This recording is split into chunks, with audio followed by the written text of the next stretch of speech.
It's been a couple years since everybody has been excited about a Disney made Marvel project, unfortunately. In the 2010s, the Marvel Cinematic Universe was a dynasty in the entertainment industry, and nobody can tell you otherwise. The MCU can make the most mediocre movie possible, and it will make $1 billion with ease. Disney can put out a movie like Madam Web, and as long as it was a part of the MCU, they would praise it like the stands that they had at the time. If a movie studio had a blockbuster film that they wanted to release on a certain date, but the MCU all of a sudden wanted that date, then that movie studio had no choice but to move its blockbuster movie, and you couldn't do nothing about it. Kevin Feige was a god, and he can do no wrong.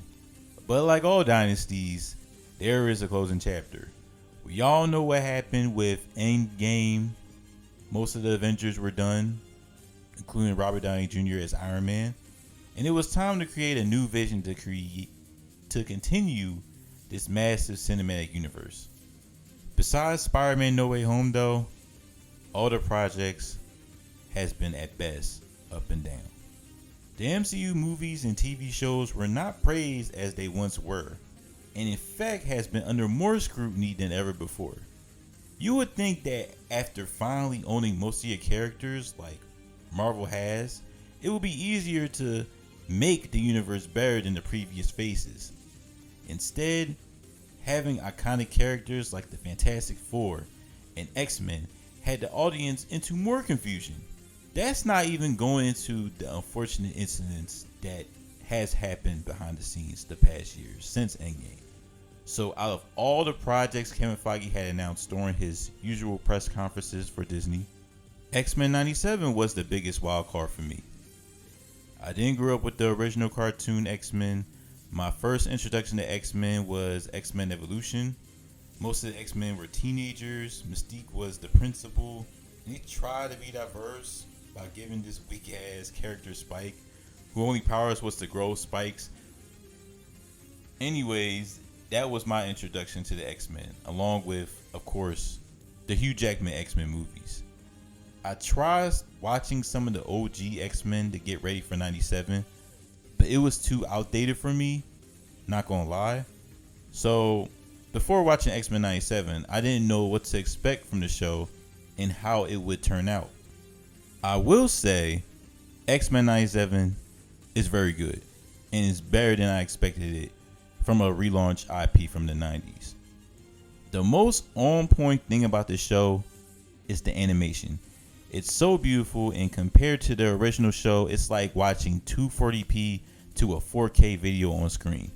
The action is crazy, the expression on the character's face is good, and even just the scenery was good to look at. Look at me sounding like an actual critic right now, but the animation is for sure the sell to us, the audience. The characters are more explored compared to the original show. Cyclops gets so much shine in this show, and well deserved. Any X-Men fan will tell you that Cyclops is the leader of the X-Men, and that the movies didn't represent that. X-Men 97 is giving Cyclops that leadership and coolness that was missing in the movies. Magneto and Professor X is more explored as well. Compared to the movies, Magneto and Charles Xavier, aka Professor X, have always had conflicted ideas, but you would obviously see who's supposed to be good and evil. Here, without spoiling it, they're in that gray area, and you'll surprisingly agree with one character strongly, and vice versa. Rogue, Gambit, Jean Grey, Storm, Morph, all the characters that were put to the side in the movies are highlighted heavily on the show. Also, the themes with the X-Men has always been about equality and civil rights. It's strongly highlighted more than any X-Men project I've seen that shows the mutants are discriminated against. Themes of racism, homophobia, sexism, and any type of isms that is represented in X-Men 97. Again, I can't say what happens in the show if you haven't watched it, but something happens and it reminds you of what has happened in the past, and unfortunately currently. As much praise as I'm giving X-Men 97, it's not perfect. I was confused by certain things that they put in the show that's maybe due to me not watching the original series, but there could have been a way to ease us into some plots that the show introduced us to.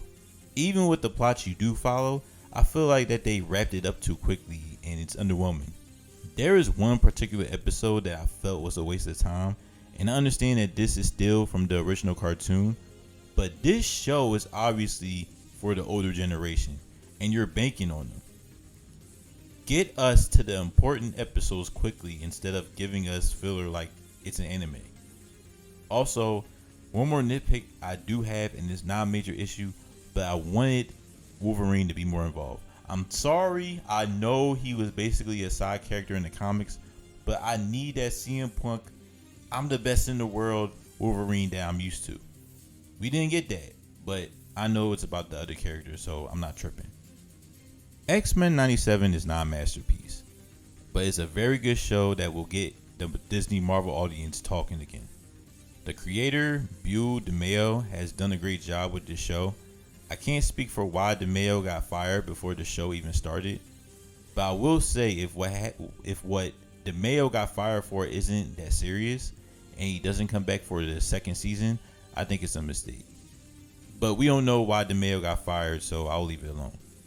Despite the soap opera-ness, the confusion of certain plots, and just wanting more from the show in terms of character arcs and the overall plot, this show manages to get me interested for what Kevin Feige and Marvel would do with the X-Men in the near future.